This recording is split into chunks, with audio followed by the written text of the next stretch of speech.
Good afternoon. Thank you for joining us for the second half of today's Consumer Advisory Board meeting. This morning we heard from Bureau staff about the Bureau's near-term strategic objectives, and this afternoon we'll transition to the Bureau's work in financial education. Last February, we had a chance to hear about the Bureau's work on financial well-being. They had just released a report on this matter and had begun to define terms like financial well-being, and we had a great discussion on this issue, and the CAB provided feedback to the Bureau in a very specific way.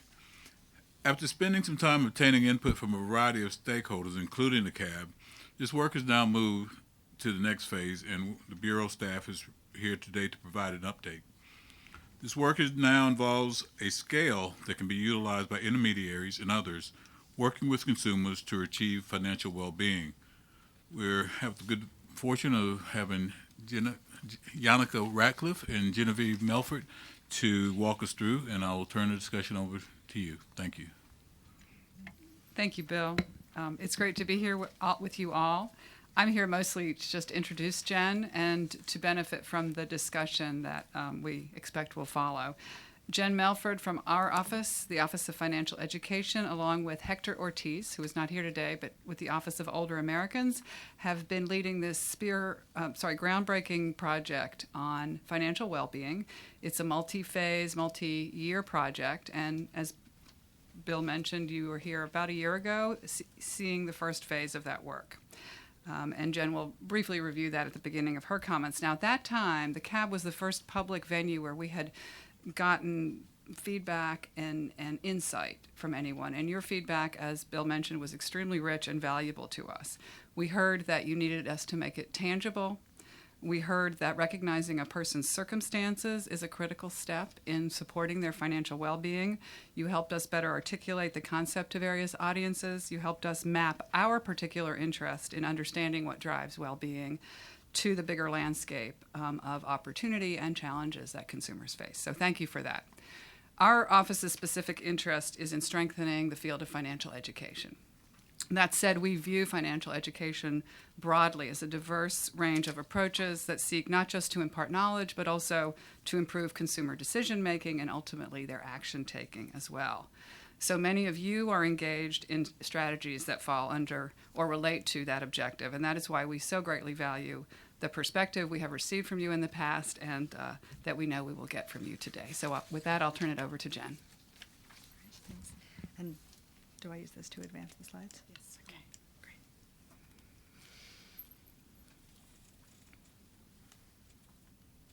Okay, great. Thanks. Thank you, Yannicka and Bill, and all of you for the opportunity to provide this update.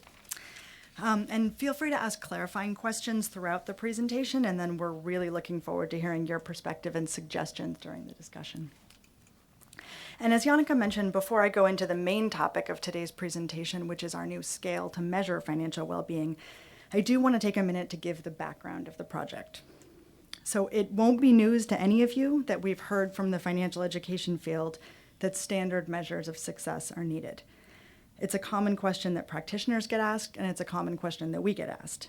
And think of that variety of approaches to supporting financial decision-making that Yannicka referred to.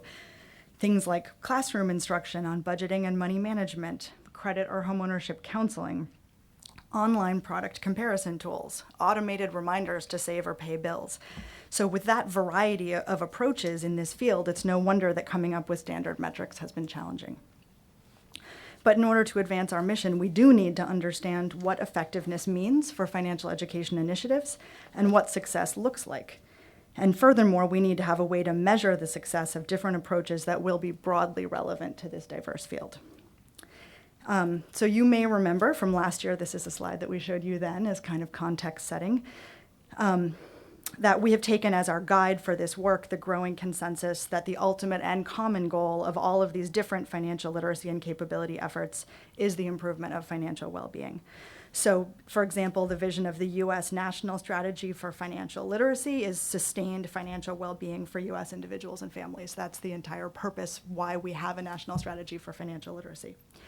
And the OECD's International Network on Financial Education, in which the US and the Bureau participate, defines financial literacy, as you can see, as a combination of awareness, knowledge, skill, attitude, and behavior necessary to make sound financial decisions and ultimately achieve individual financial well-being. So that's sort of some of the domestic and international policy context for that direction that financial well-being might be this common North Star of what we're trying to accomplish.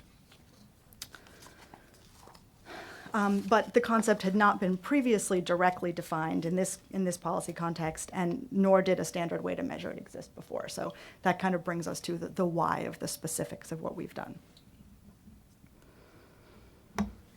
So we've engaged in a multi-phase effort to define financial well-being from the consumer perspective, and that's what we talked about a lot last year, and then create a way to measure it. That's what we're talking about today, that could be broadly used by practitioners and researchers.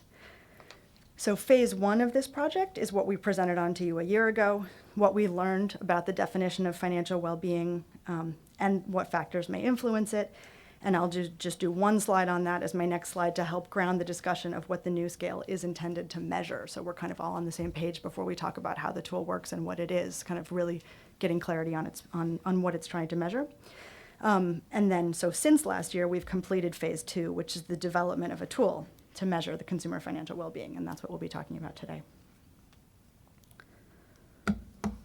So more precisely, this is what our new scale is intended to measure. You may remember in the first phase of our research, we conducted open-ended, one-on-one interviews with a broadly diverse group of consumers around the United States, aged 18 to 95, to learn what financial well-being meant to them. We felt it was important to understand the end goal of our work in terms that resonate with and motivate consumers. And in short, we learned that financial well-being is defined by people as a state of being wherein a person can fully meet current and ongoing obligations, they can feel secure in their financial future, and they're able to make choices that allow them to enjoy their life. And so this has 4 specific elements. First, having control over day-to-day, month-to-month finances, which means being able to comfortably meet ongoing obligations. It's not just about having money, people told us, it's also about managing it. Second, it's having the capability to absorb a financial shock, which can be achieved through a combination for different people in different ways of savings, credit, and the safety net of family and friends. Third, it means being on track to meet your financial goals, whatever they are for the individual, and people in different life stages or circumstances have different goals. And fourth, having the financial freedom to make choices that allow you to enjoy your life. And the specifics of that fourth element, that freedom of choice, really means notably different things for different individuals.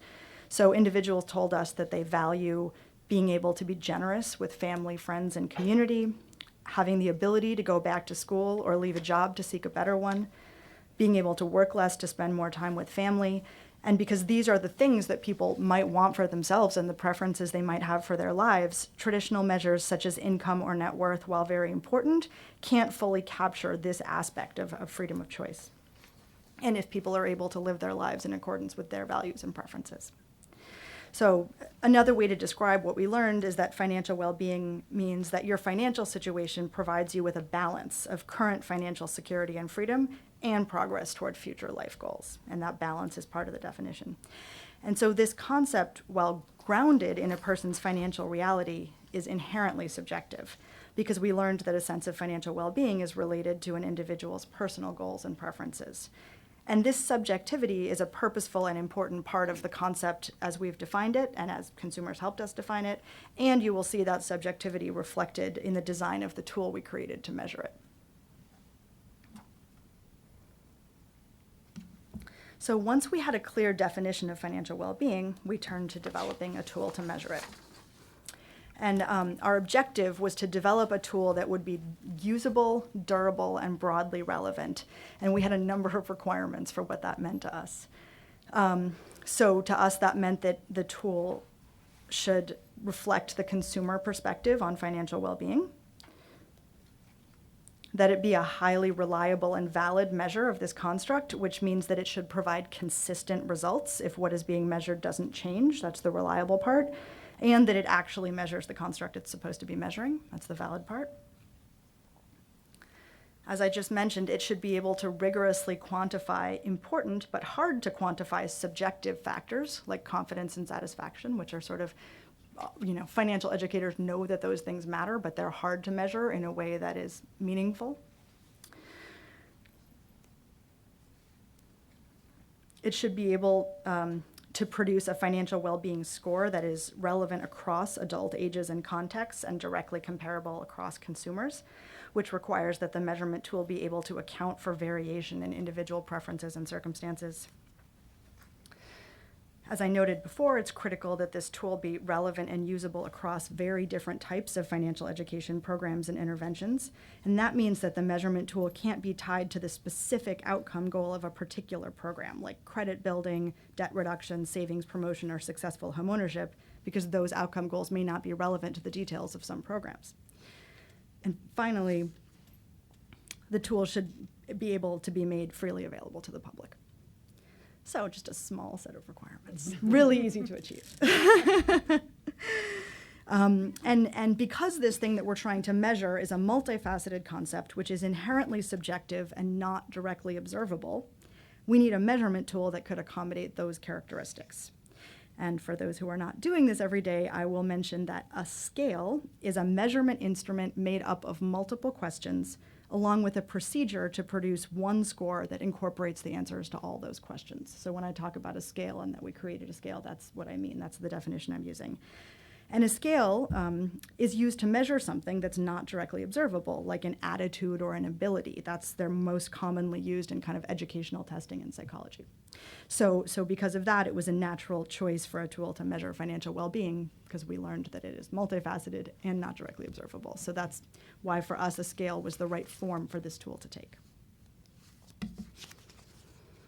So I promise I'm not going to go into the scale development process in great detail today, but I do want to give you all a sense of the care and the scientific methods that went into creating this measurement tool. And if anyone would like to discuss the technical details, please get in touch with me afterward. I would love to talk about it.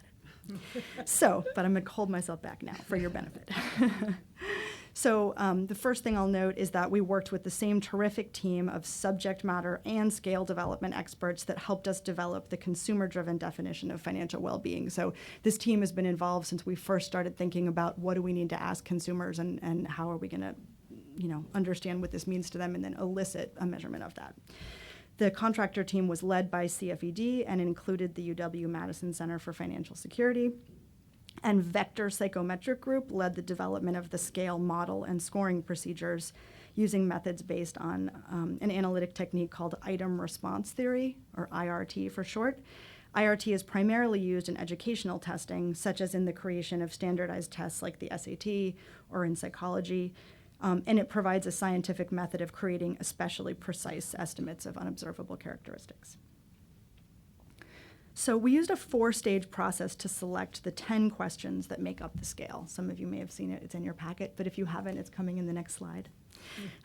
So we started with a pool of almost 50 potential questions, and that pool of questions was developed based on the consumer interviews. A lot of those new items were written based on the words and the ways that consumers talked to us in the interviews about what financial well-being meant to them. So these words are very tied to the original definition and that analysis. But also from reviews of related questions used in existing surveys.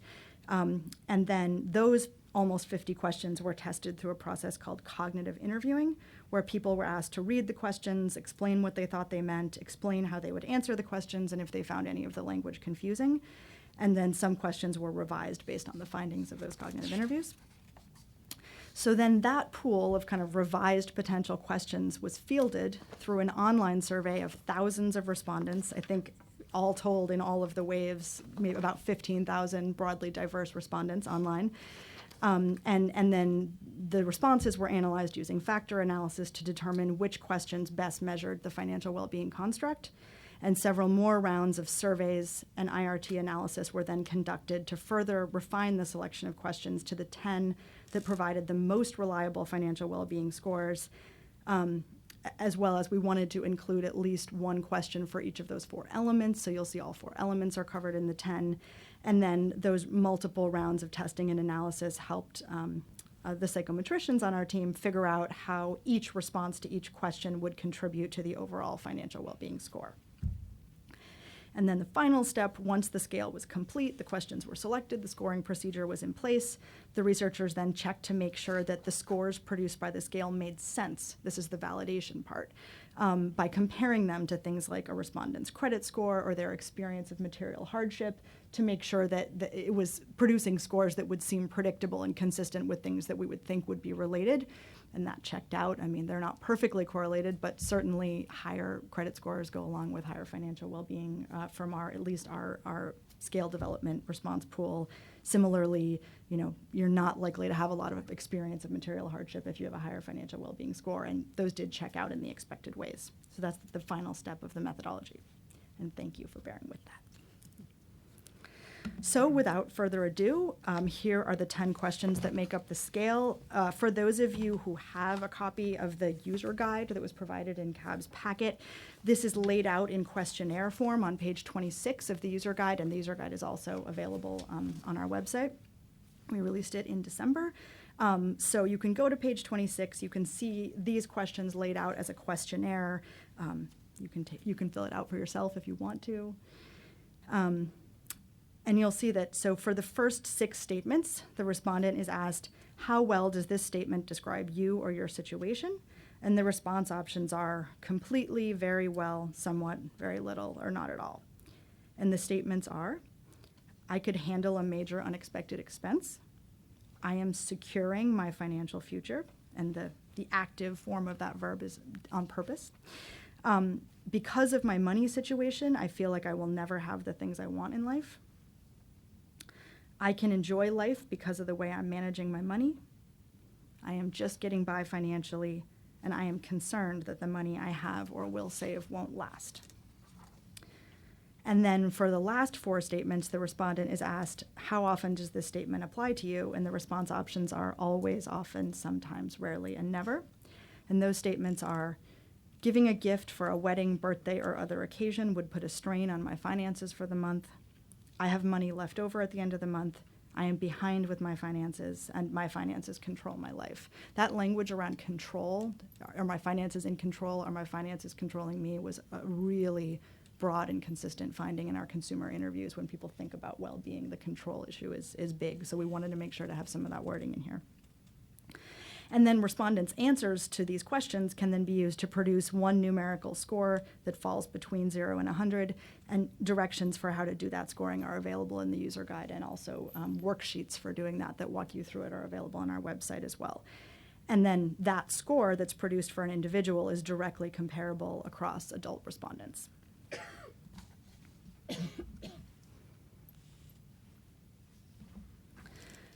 So this scale is designed to allow practitioners, all kinds, and researchers to quantify and therefore observe something that the respondent already has a sense of. People have a sense of whether or not their experience, what is their experience of financial security? Do they feel able to live life in accordance with their values and preferences? That's something that we generally know about our own lives, but it's hard for other people to observe.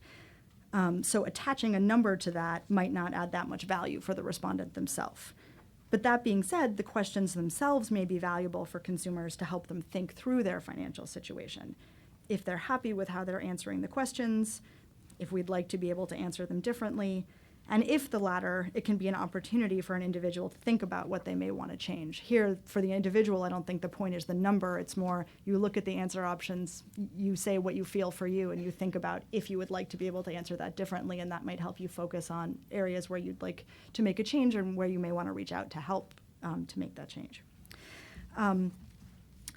So one newspaper article on the scale noted to its readers that answering the questions for yourself may inspire you to reflect on the biggest financial issues in your life. So it's been interesting that direct-to-consumer media has been seeing that angle and that value for individuals as well. So the purpose of this, that's a use of the questions, but the purpose of the score produced by the scale, that number between 0 and 100, is to help professionals quantify and compare scores across time or across individuals, or to study the relationship between financial well-being and other factors. It helps them observe, measure, and work with data about financial well-being, which until now was hard to quantify in the way that we've defined it. And I do want to emphasize that the scale is a complement to, not a substitute for, existing program metrics or direct outcome measures relevant to a program's goals. Every program has other things it needs to track for operations, for performance measuring, or for reporting.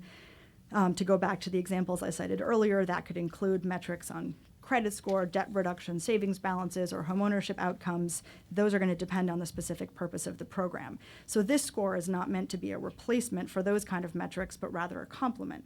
So we can see how someone's experience of financial well-being moves or aligns with other types of program-specific metrics. So let's talk about putting the scale to use, which is what we're really excited to get your feedback on, among other things today. So the scale can be used by practitioners to take an initial assessment of a client or to track their progress over time. As one credit union industry leader noted in a blog post about the scale, understanding your members' financial well-being is the first step to being able to help them achieve financial freedom. So a lot of people who have a goal of helping clients, customers, consumers improve their financial well-being may want to get a read on this in a sort of an initial encounter with an individual. And also, reviewing individual questions that make up the scale with the person that you're serving can also help guide a conversation about their financial situation, both the strengths and the needs, in terms that resonate with and motivate consumers. And the scale can be used by practitioners to track changes in individuals' financial well-being over time. And kind of all of those uses have seemed to resonate with practitioners in the initial conversations we've had since releasing the scale in December. The scale also provides a tool to measure the extent to which programs are improving the financial well-being of the individuals they serve. The scale can be used as part of reports on the effectiveness of programs and services. It could be used to compare different populations in one program, for example, how a particular intervention differentially affects different people, or to compare changes in financial well-being across different programs and approaches, which is really interesting. And again, I would argue is one of sort of the novel value adds of this tool, is that it can be relevant across, interventions with very different specific outcomes. And finally, the scale can be used by researchers to assess the outcomes of programs or in survey research to study the relationship between financial well-being and other factors. And I'll wrap up my presentation here with the recent words of a financial capability intermediary writing about the scale. She said, "Imagine a world in which different financial capability programs can report a single financial well-being metric that helps us understand whether people are moving forward. Imagine how this will help us all to better understand not only whether our programs are making a difference, but when we need to make changes."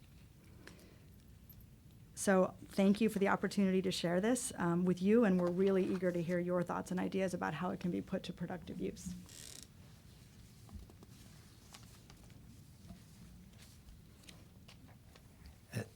Hi, great scale, great work. I have a clarifying question. I guess presumably one of the benefits would be that you would see which financial well-being programs are most effective, and then maybe there's a huge part after that of socializing and spreading best practices to other financial well-being programs. Mm-hmm. Can you talk a bit about that? Or is that part of the intent of the work stream? I mean, I'm either one of us can field this question, Yeah. but so I think that's a great question. I put it back out there. We are providing the tool. That is what we hope would be the usage of it.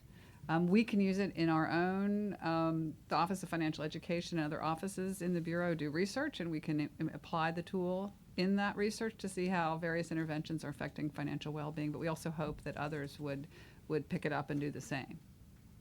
So, yeah, very clear application for it.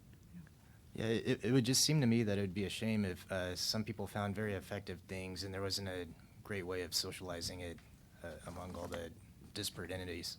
Yeah. I think that's been the big challenge for socializing and measuring and describing the effectiveness of interventions around financial education, is that there has been no clear-cut way to point to something that is universally understood as, oh, success was achieved. And so I think you're absolutely right that having this scale will enable us and others to socialize the effectiveness of their work. And to compare different types of approaches more directly, which hasn't been possible. Yeah, thanks.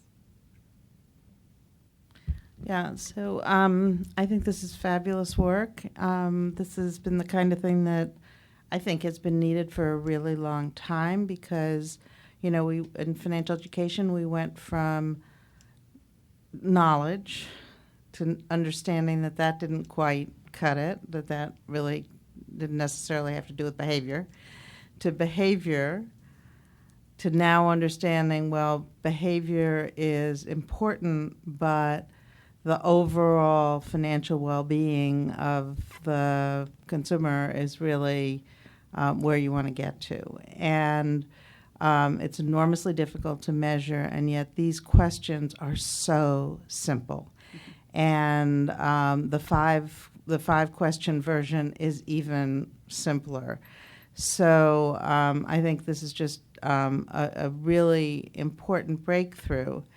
And I actually, last Tuesday, was with a number of people involved in the community development field.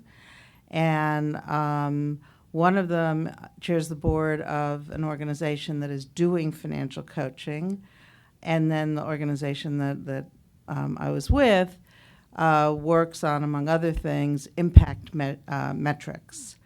And immediately, when I talked about this, they picked it up.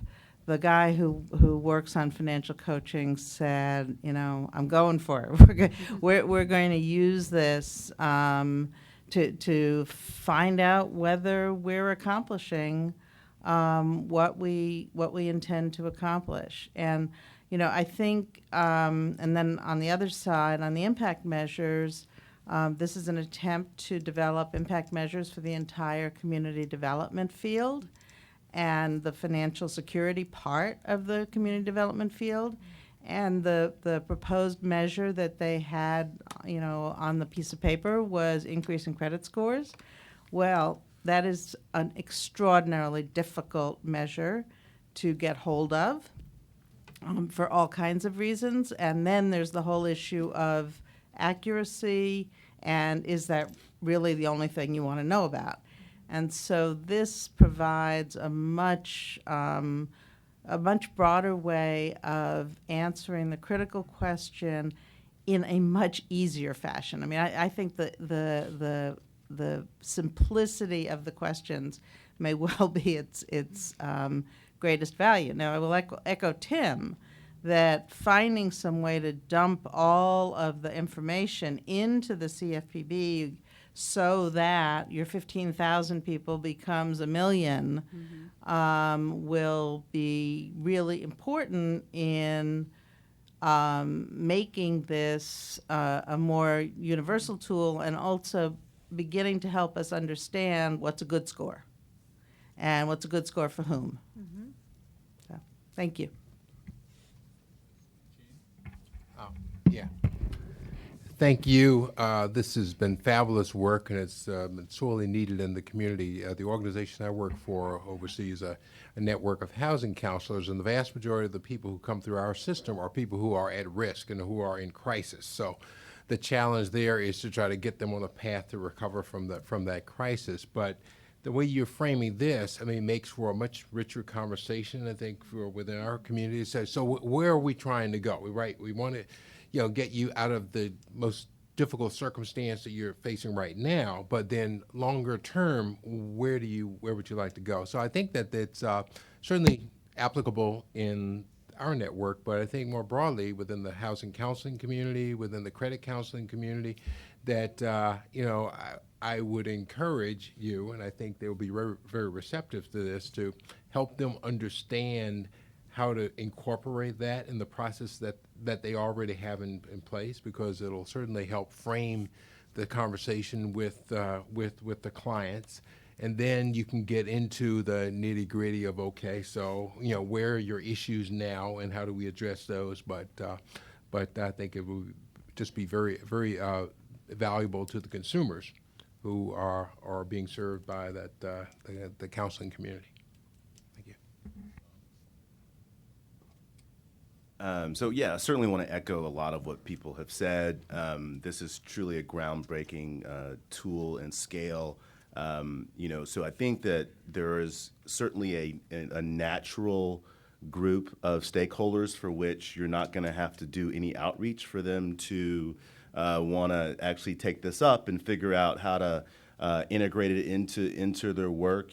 Housing counseling, financial coaching, other types of things that are naturally suited for that. And so thinking about the other group of folks, or the other group of stakeholders for which this could also be valuable. So thinking about workforce development, thinking about the healthcare industry, as we know that there's a big correlation between financial well-being and physical well-being.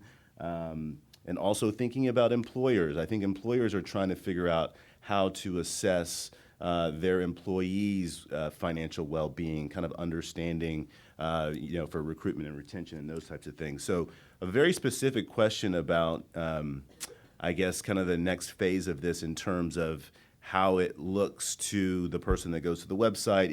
Are there any plans to develop any type of interactive interface for folks, whether or not it's mobile or desktop?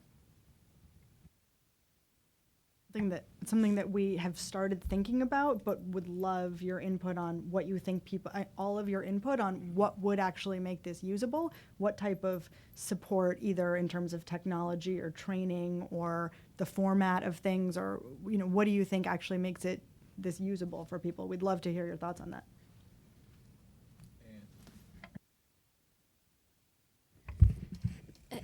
I'm wondering, have you thought about using this as a tool to understand at a more systemic level how things are going, like to incorporate this into the survey of consumer finances? Or because, like, if we think about the home mortgage crisis, it showed in the balance books of the families so much sooner than it showed in the markets. And if we can have some consistent way of collecting this information in a broader based way, it may be able to help identify trends that otherwise either people are saying, oh, that's anecdotal, or otherwise might not be seen soon enough. Yeah, the short answer is that's a great idea, yes. Totally agree. Yes, it's very user-friendly, and I appreciate how simple the survey is. I could see us, my organization, we have this peer lending initiative that we essentially have 10 people at a time sort of pooling resources and sort of, the kiddie model.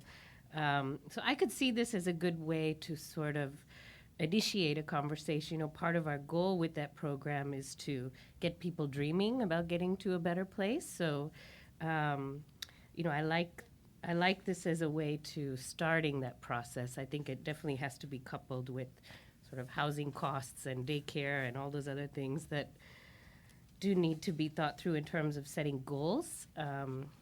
But I think it would be an excellent sort of pretest, and then also as a recruitment tool when we're out in the community and trying to help people understand what our services actually are. I could see this being a good way to sort of do an on-the-spot survey and say, oh, okay, why don't you think about enrolling in this program? The other thing I was thinking about is if there was a way to tailor some of these questions to specific communities, particularly question number 7 about weddings or birthdays, for our communities, a lot of them need to travel back home, and that's their biggest expense to see family. So things like that might trigger. It would be nice to be able to tailor it a little bit.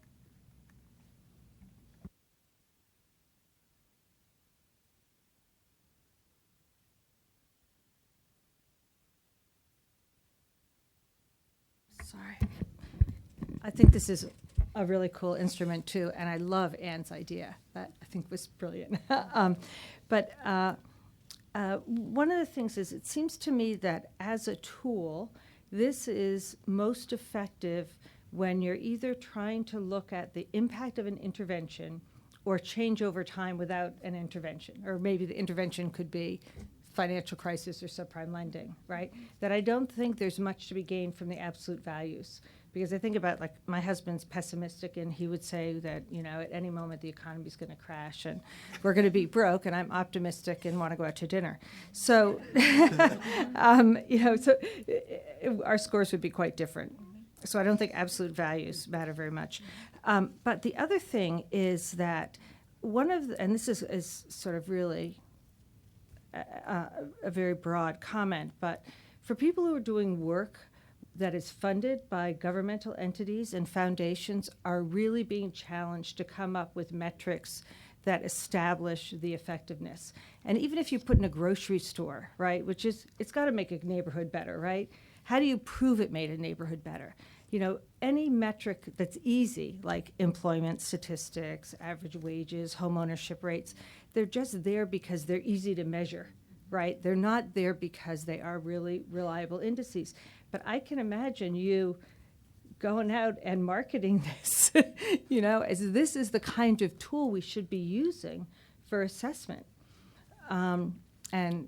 It's great that Ellen is here, because the San Francisco Fed has been one of the feds that has been involved in looking at network theory and things for assessment. But I just feel like that we got to get the word out about this, because it could make life easier for everyone and really help the community development community in establishing or not establishing that their work is impactful.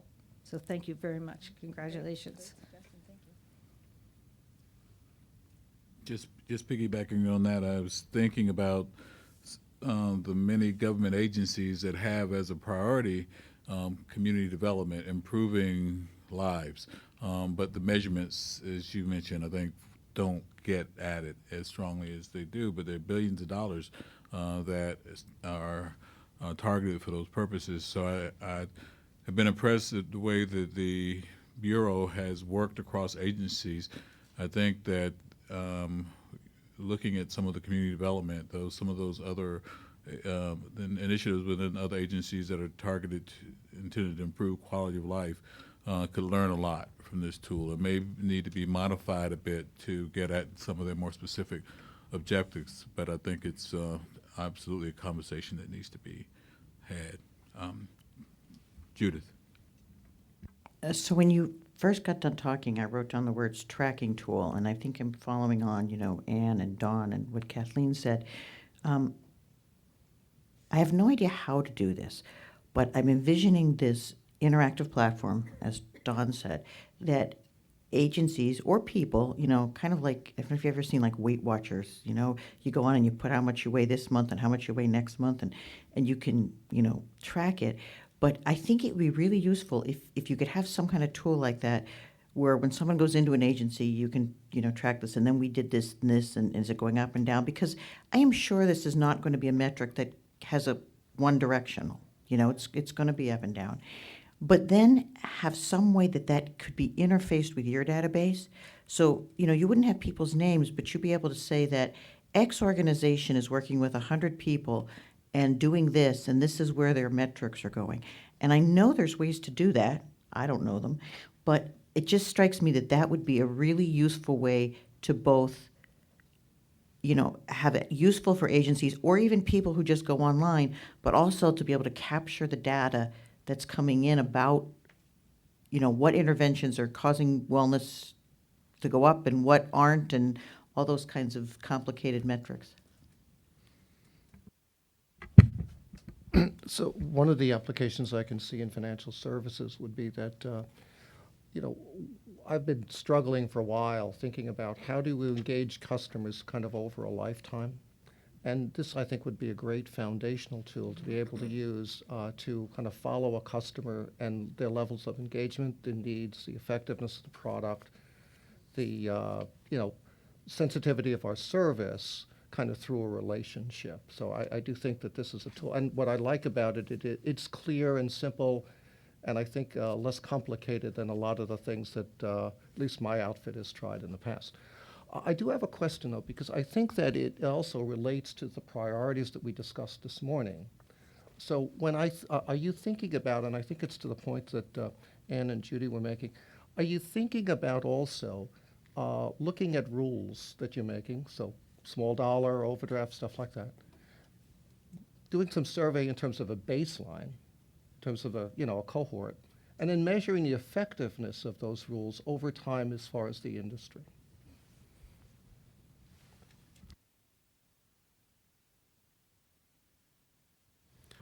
I think we're all sort of saying the same thing, but it's a great tool. Congratulations on the good work. One sort of obvious idea that popped into my head as I was listening to Anne and everybody else who echoed hers, you already have a massive online submission of things, complaints, primarily on your site. Build a scale and ask people to fill the scale out either as a prerequisite to filing a complaint or as a post. That may be too much of a barrier, so I will settle for the post filing. So you find out where these people rank. Like they're clearly unhappy. What else is going? How else is it going in their life? And this may be inconsistent with the CAB ethics. So if I'm doing something wrong, slap my wrist immediately. But as a technologist, I'll let the judge do it. But as a technology company, I will volunteer my engineering time to implement this electronically. That's good. That's a good one. Yeah, yeah. Just a great tool. Deceptive in its simplicity. I love the applicability to people in their lives across time. I'm fascinated by the difference based on age, that there is that degree of difference. Although in your gut you would think that there would be. I do wonder about what kind of, I would almost hate to play with it because it's almost just feels sort of like a little poof of perfection, like, gastronomic cooking. It's the perfect foam. But maybe you want your foam pink or orange. But I wonder whether or not it will make sense to have some slightly different flavors, mirroring what other folks have said, but different flavors. And I can't think through yet what would be useful without destroying the kind of the perfection at this time. And I'm also trying to think as a practitioner, when do we implement this? Do we give this to people before and after a workshop, or do we give this to every person whom we work with in depth before we start working with them in depth, and then give it to them afterward? Just trying to think about the practicalities. I like digitizing it so that we can also figure out how to incorporate it into even onboarding people via the internet. We get a lot of requests for assistance electronically. It'd be great to have people, maybe not as a prerequisite, but as an invitation, like, we really want to know how you're doing right now. Click here if you want to tell us, and then here's this great piece, and we're happy to share. It would have to be anonymized, but with all the demographic information or whatever else could be built into it that people would be willing to share. Congratulations again. I know you've heard this a lot today, but this is an excellent tool, and I'm already thinking how to incorporate this into our work at our housing counseling agency.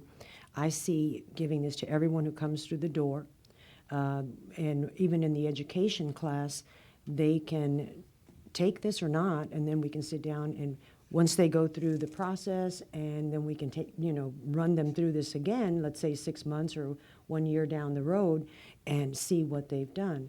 And as far as the education classes, I think this needs to be brought up in all of the education classes, whether they're for homeownership or financial literacy or credit, whatever it is. This is something that's going to be used by all of our counselors. And I'm going back and I'm telling all of the counseling agencies about this. So we need to get him working on the...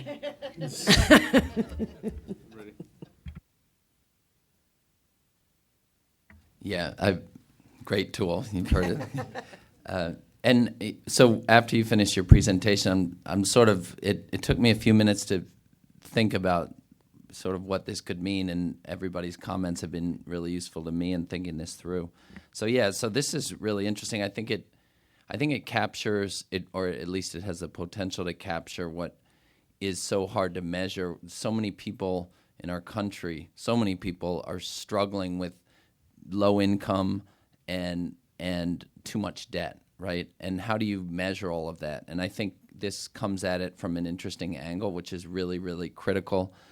I'm thinking in my work in terms of a lot of the advocacy work that we do, but certainly for all sectors, for industry as well, in looking at and analyzing where people are economically.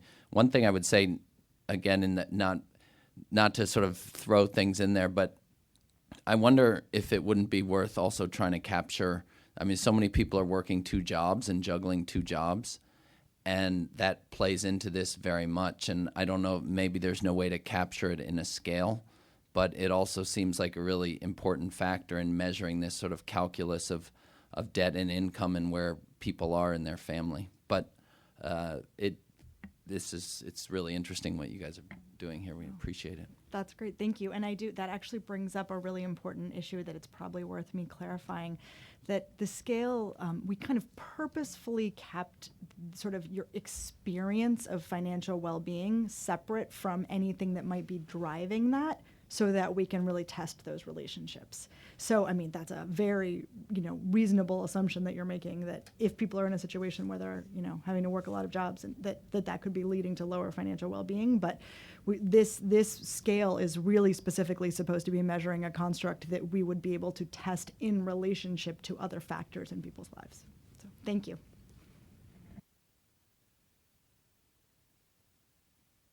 Yeah, so this is the raining on your parade part.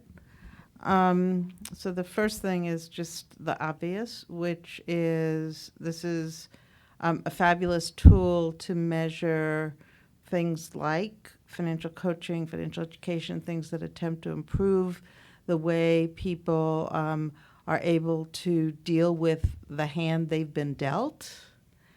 It doesn't solve the problem of the bad hand and the low income and all of those issues. So I just want to put that on the record. The second thing is, and it was the reference to foundations that sort of made me sort of stop and get worried. Because there's always the temptation to think there's a magic bullet, and that we've now found the magic metric that will tell us whether, all of the financial interventions that we're doing work or don't work. Maybe 2 years, 3 years, 5 years, one economic cycle from now, we'll be able to know the answer to that question. We don't know it now, and that's yet another reason why it's really important to see if we can create a situation where there is a repository of a lot of the uses of this tool. Yeah, and I would very much invite and encourage people to, if their interest is the relationship between the hand people are dealt and their financial well-being and interventions to change the hand as opposed to how people are interacting in their environment, there's no reason why you can't use this tool to measure the impact of those type of interventions too.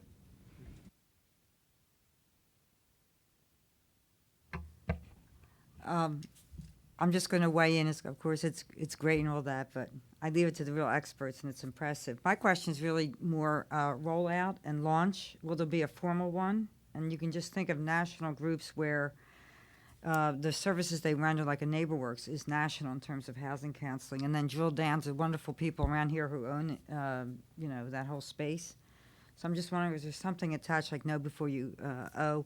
Is there something big that's going to sort of put that out, particularly in that community, right?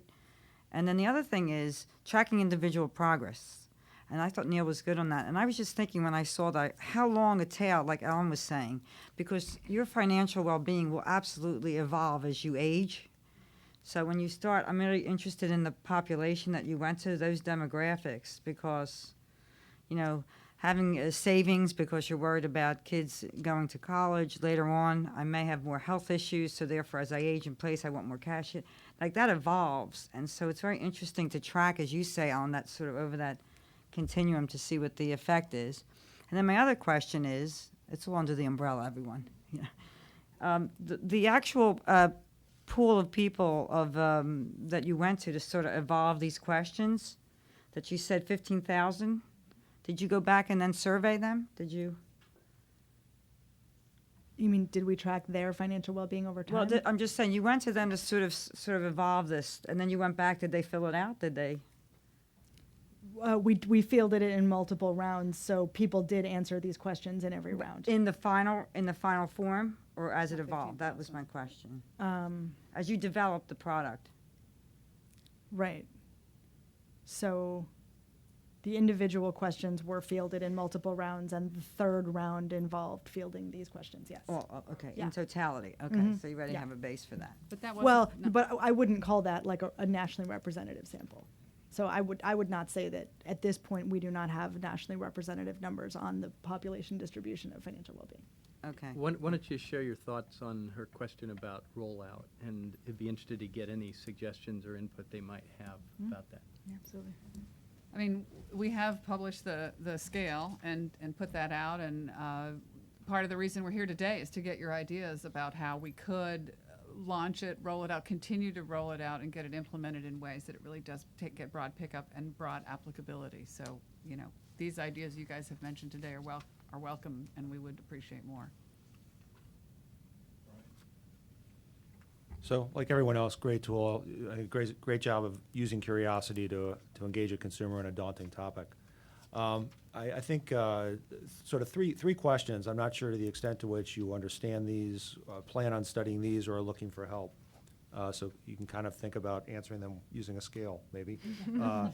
The first is, given that it is a point-in-time estimate of a state of mind, do you have any insight into its accuracy?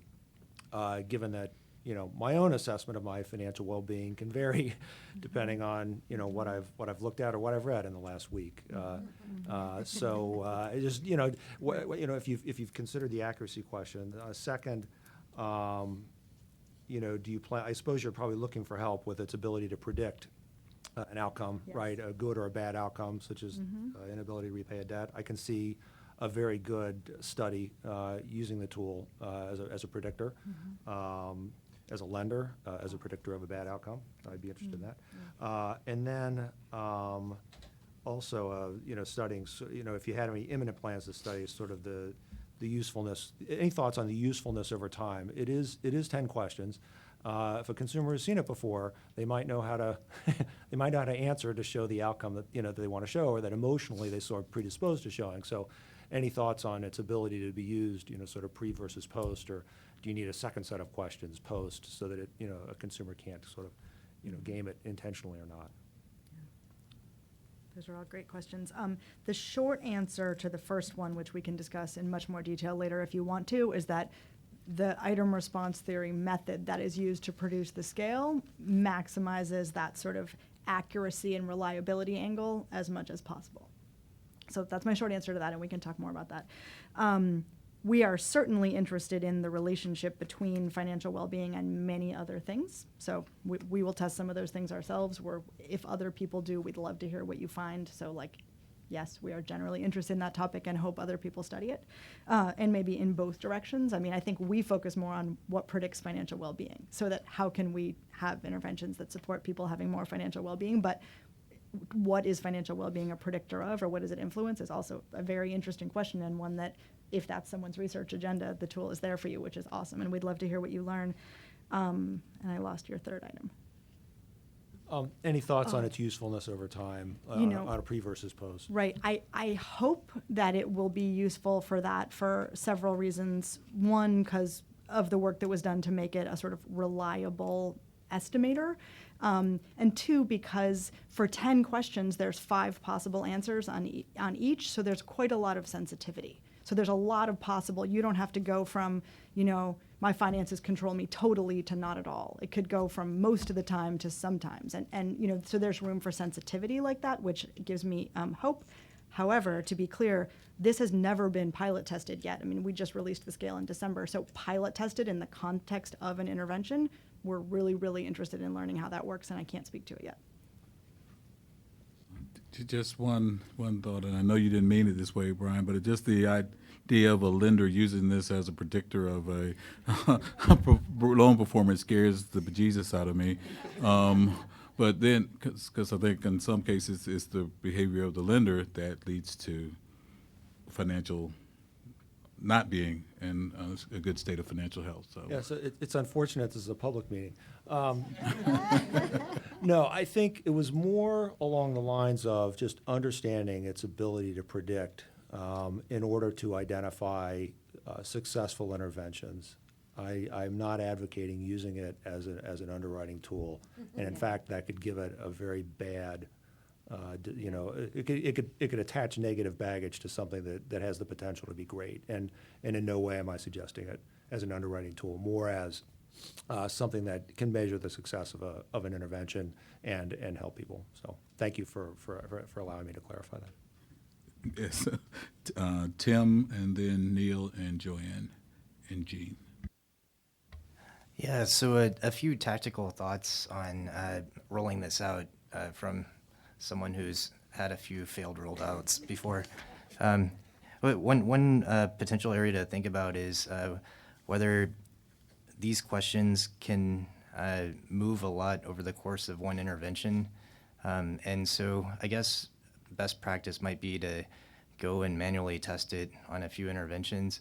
You may have the unintended consequence of having a good thing thrown out the window because the sensitivity is not high enough, and you may need to tweak it a bit if that's the goal.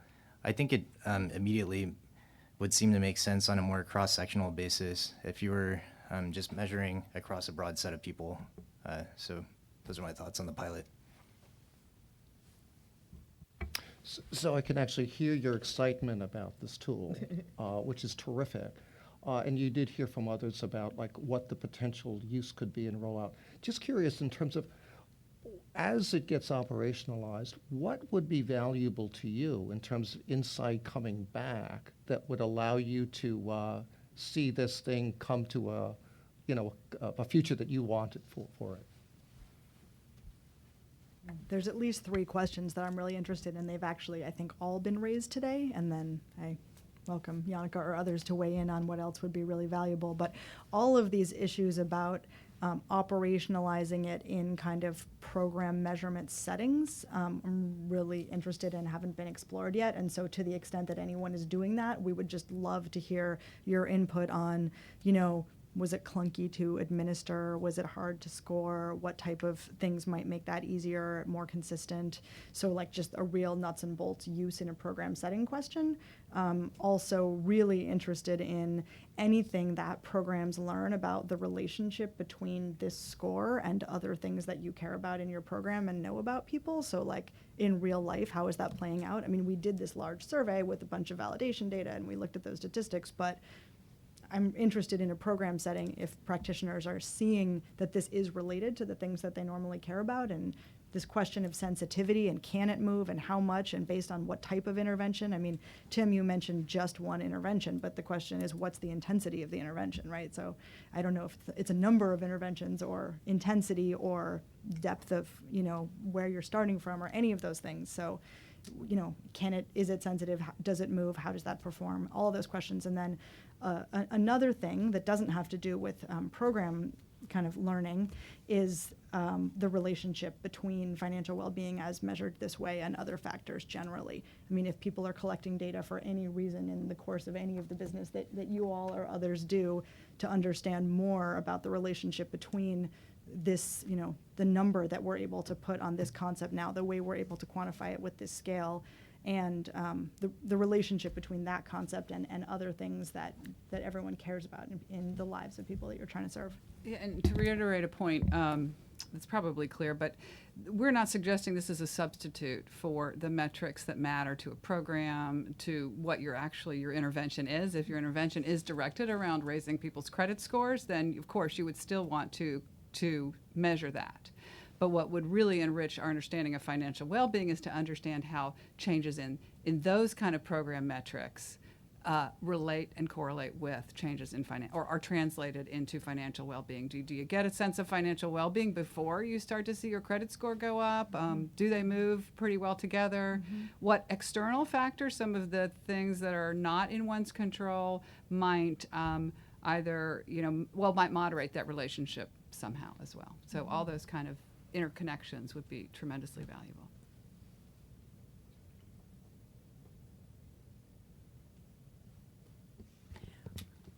I think what I like about it is it's very simple. I like simple things. I'm not extremely bright people like everybody around here. But I think one of the things in your rollout, I look at this as something extraordinarily private.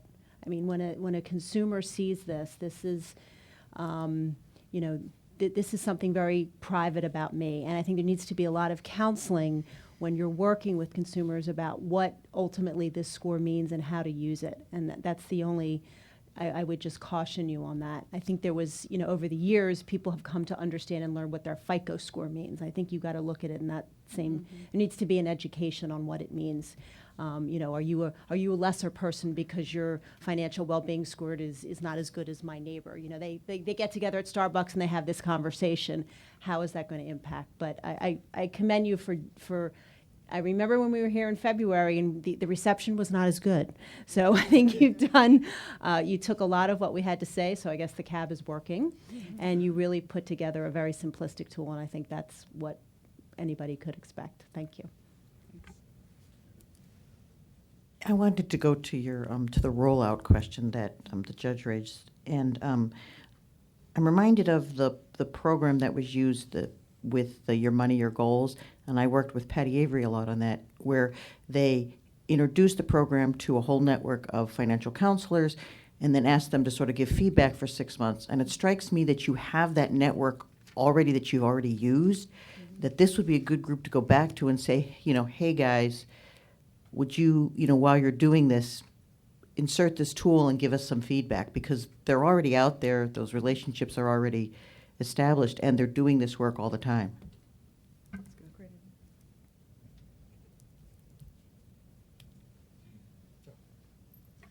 Yeah, thanks. I want to follow on Joanne's comments because, while I understand, appreciate the need for privacy, I think if I'm taking this survey, though, I would like to know how I stack up against everybody else.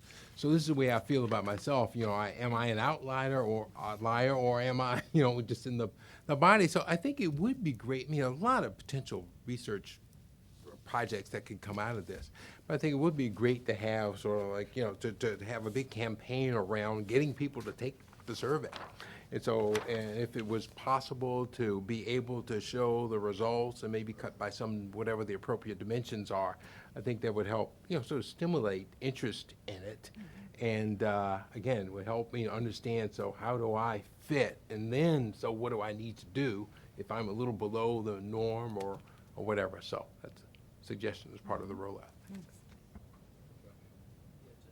Along these lines, and if you talked about this already, I'm sorry for that, but have you guys thought about in the rollout and implementation of this steps to take to make sure that these scores do remain anonymous, so that people are you know, so that there aren't any risks going to sort of this discussion here that it could be used detrimentally for people?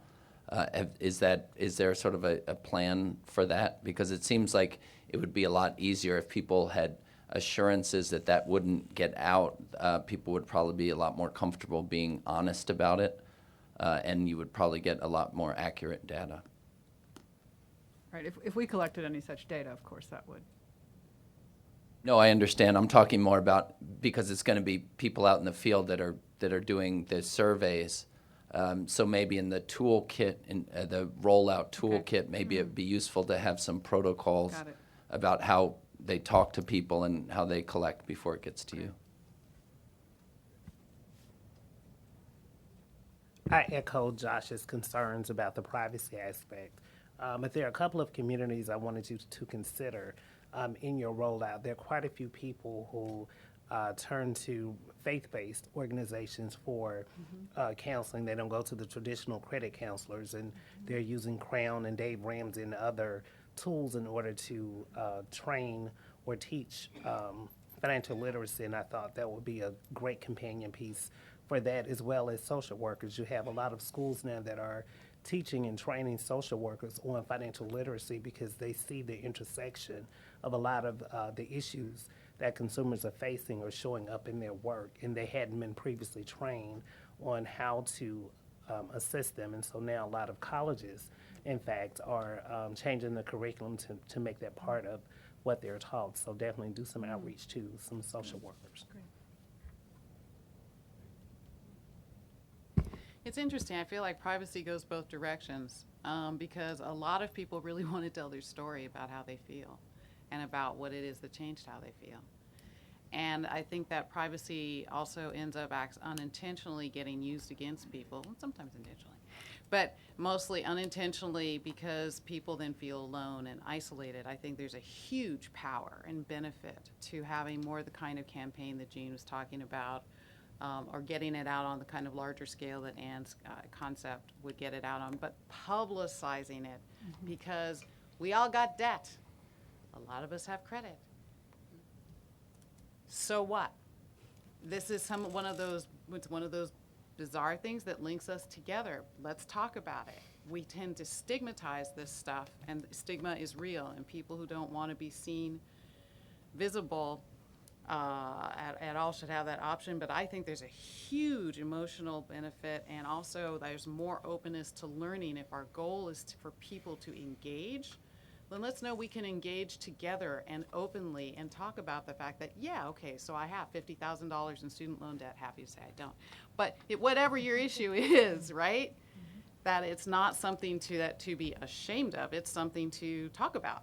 And yeah, so it's affecting how you feel. Right, let's put it out there. Okay, what's going to go ahead and help you feel better?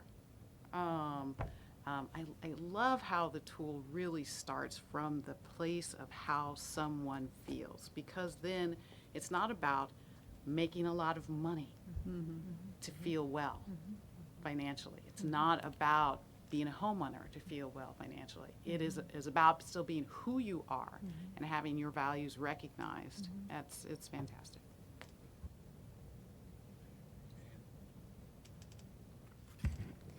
I am curious, you mentioned that you used some additional measures to validate the result. Could you talk a little bit about those? What were those measures? Were there surprising connections or lacks of connection, some of your assumptions challenged in the validation process? Sure. Maybe and we can talk in probably greater detail about this later if you want. There were a lot of things collected, but maybe the thing I'll flag that would be of general interest is that we did collect income. I mean, early days, people just kind of said, I mean, aren't you just talking about having more money? And why do you need a new definition or a new scale? And like, isn't it just about having more money, basically? And so at least in the survey work that we did, income and financial well-being were positively correlated, but only like about 0.3, 0.4. So yes, of course, we would have been really surprised and worried about the scale if they weren't positively correlated at all. Right. But to see that it was, maybe a third of the story was just really interesting.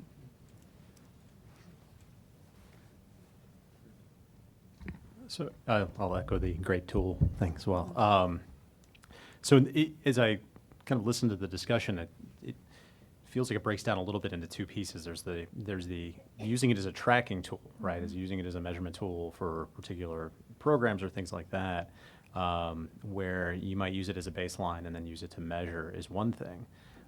It's this other piece of the one that I'm having trouble wrapping my head around. It's the individual usage piece. So if somebody goes on and just takes it, finds the survey somewhere and takes it as sort of a diagnostic tool, and it works out well if you've got a good score, or you've got a score that indicates that I've got a little bit of work to do, but I'm doing pretty well.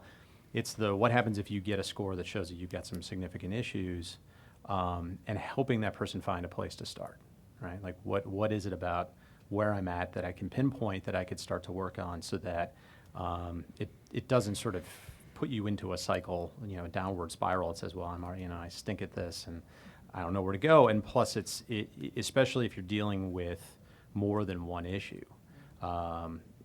figuring out how you're going to be able to tackle that, pinpointing the resources, and not just a general, here's lots of places where you can get help and you should figure out where your specific, what your specific issue is, and then go through this module and figure out how that fits with you. But whether there's opportunities to pinpoint those areas and have some short thing that helps you get a sense of, this is the kind of thing that, if you're worried about, if this is the thing that you're worried about, or this is the thing that's causing you heartburn, here's a short thing on how you might be able to tackle it, and then helping with resources instead of sort of dumping them into a, education module that, especially when you think about the folks that Josh is talking about who are working two jobs, they don't have a couple hours to work through that. But if you give them a 5-minute video that walks them through it, that's going to be a lot more effective.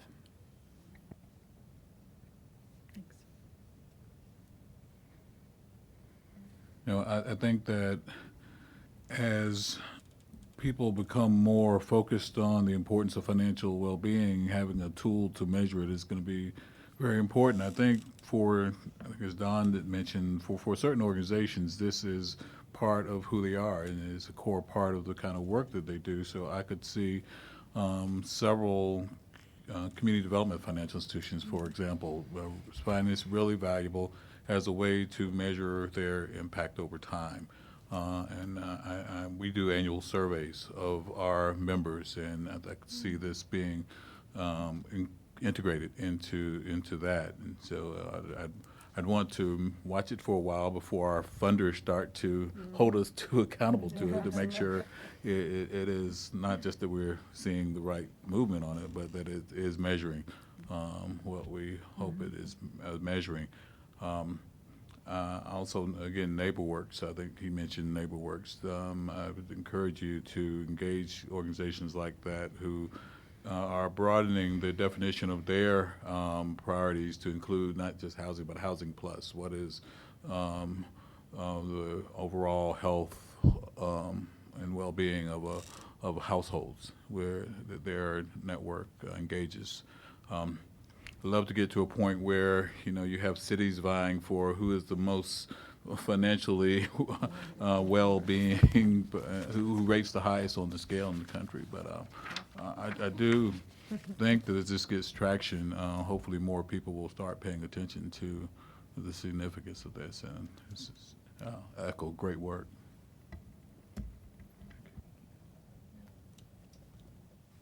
Actually, the last couple of comments have a thought. So, to me, it would seem that the tool is a great place to get a baseline, and then to engage with someone, perhaps, to get on a road to a better score or a better feeling in the future for some.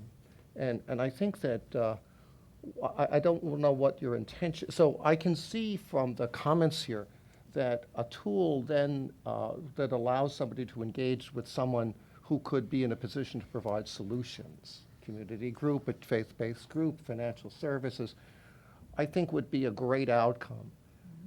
If I worry that if someone gets on your website, takes the score, gets morose, and doesn't know what to do with it, do you have so back to operationalizing it, I think to the point Chris was making, I think that that's where there could be a little bit of outcome that is probably unintended.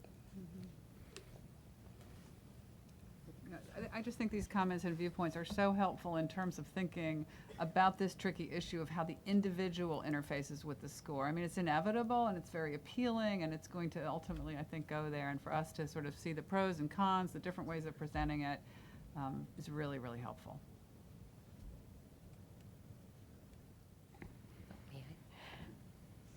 Sorry. Yes, when you talked about cities competing, when I first looked at this, I was like, oh God, all of New York City is going. I can't imagine many New Yorkers scoring high on this, particularly when rents are due. So I do think there's some things to be cautious about. But I think I just want to.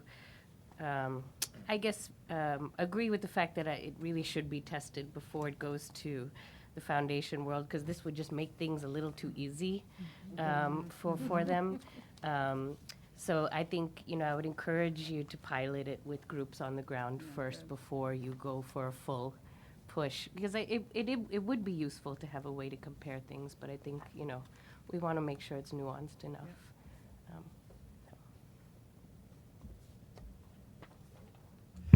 Well, I mean, they're dealing with this issue of the individual feedback. I mean, recalling that you actually have a really excellent interactive tool for people to come and have ideas about what to do with their to choose products or how.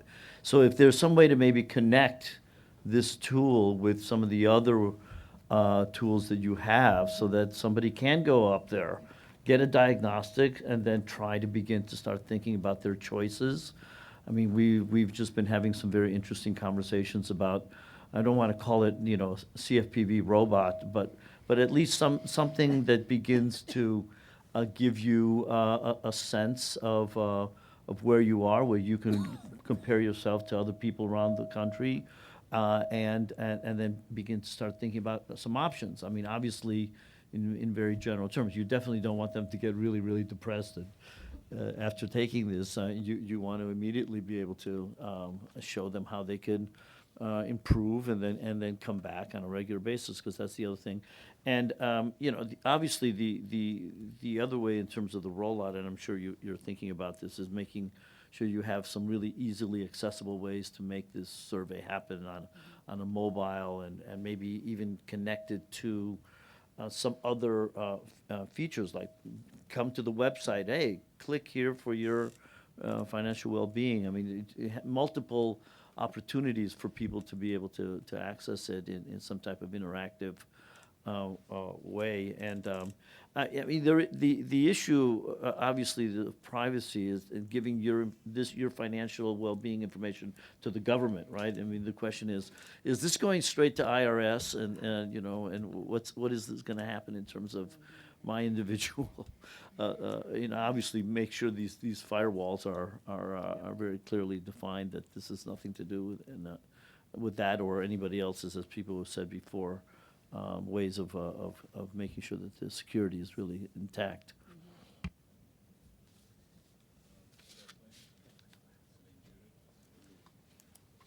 So I'm really not crazy about this individual score idea, or people doing it themselves, because it's so subjective. So if somebody, like the example of my husband, if he took it, he'd be really depressed. I don't have, good financial well-being, even though he's perfectly fine.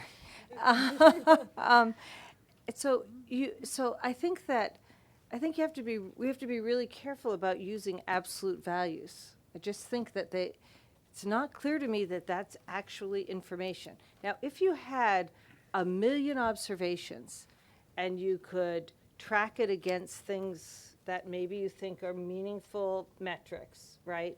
And so people could look at that.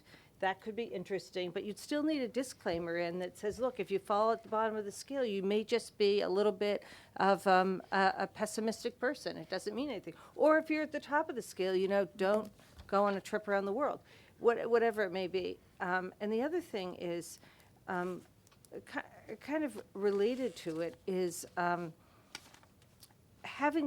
maybe using it in a way where you're telling people, if you're about to start doing something, this is a test you can use. So like Weight Watchers, right? I'm going to start trying to lose weight, or I'm going to use some fintech product and see if I do a better job saving money, right? This is a way you can maybe measure how well you're doing from that perspective. But just it makes me think about, the things like, I was thinking about the IQ tests on Facebook. And all of a sudden I had this flash, like, oh my God, is somebody getting that data about how people do on those and then using it in some way? But I was thinking, because at first I thought, oh, this could be cool on Facebook. People could check it out. And then I thought of all the ways it could be misused. So basically what I'm thinking, maybe you want to play out how people's emotional reaction to these emotional questions could be, and how it could be at worst harmful and at best uninformative.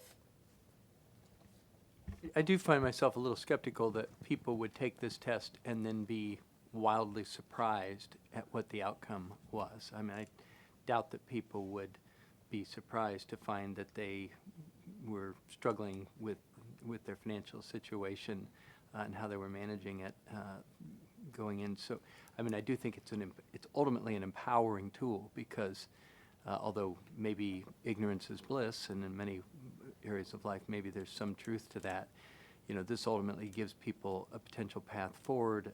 What do I do now to try to improve, and gives them a sense.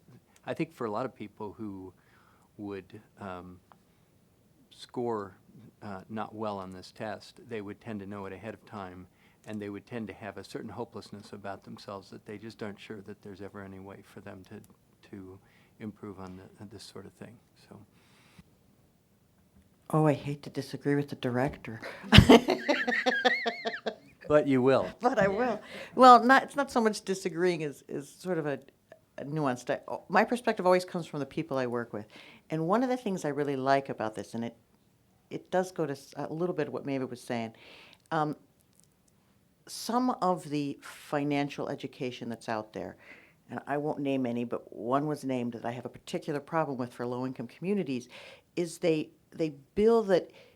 They create this idea that the only way to be financially, to be well or have good financial well-being, it's hard to fit these words into the way that's worded, is to have 2 months' salary in your bank, which is a goal that is absolutely impossible for my client base. I see this tool actually, somehow being affirming to some people, because I have clients who are actually, they may be low income, but they're darn good at budgeting their money and keeping things on track. But they're feeling like they're not because these financial experts are telling them if they don't have, 2 months' salary in the bank, they're a failure. And in some sense, what I like about this tool is it recognizes the different realities that people live in and the different expectations, right? Can I live well? Well, I can tell you that I can live well with a heck of a lot less than maybe somebody down the street feels that they need to live well. And for some people, I think, are going to take this test and be surprised that, hey, I'm okay. I'm not a failure. So I think it's kind of goes both ways. I mean, obviously, we'll see going forward how it's taken, but I actually see some benefit for people to just be told, you're all right where you are. And there's something affirming about that. In the midst of this conversation, I was thinking back to the fact that CFPB has been working with some folks on financial coaching, research, and some initiatives, and I wondered whether or not you were going to consider incorporating this in that, because again, it does help to frame the situation for someone, and since those are sort of already set up, it might create an opportunity to track how people do over time, and to come back and redo the survey at a future period and see how things have changed for them.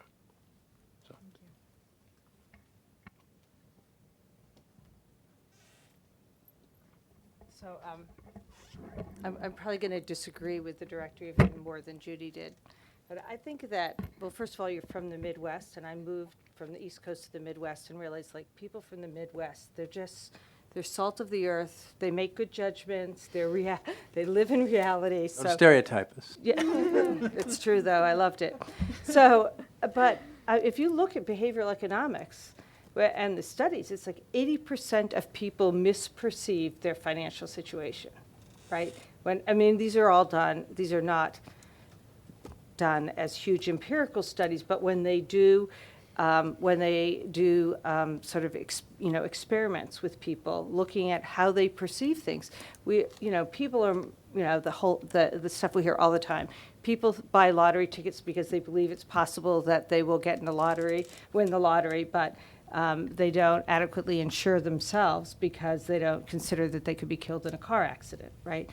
And obviously those two, the insurance and the lottery tickets, have different price points. But I think that what these questions do is they're a reality check that people don't, not everyone, but a lot of people, particularly on the coast probably, don't ask the question, could I handle a major unexpected expense?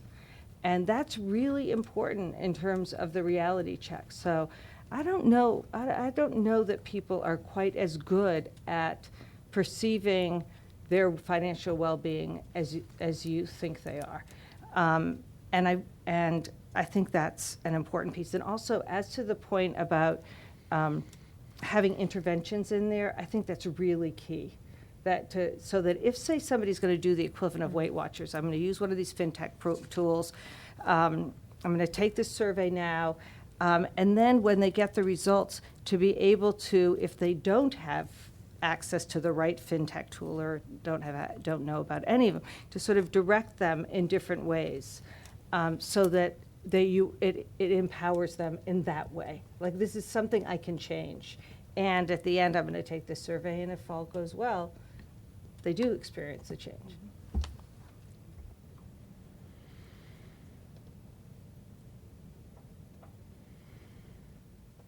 See any more hands? Well, I will end us by thanking you. I think first and foremost for considering, as you clearly did, the feedback from the board as you move forward with this survey, this tool. I think it is very impressive. Obviously, you've got additional feedback today. I want to thank the board for providing that feedback.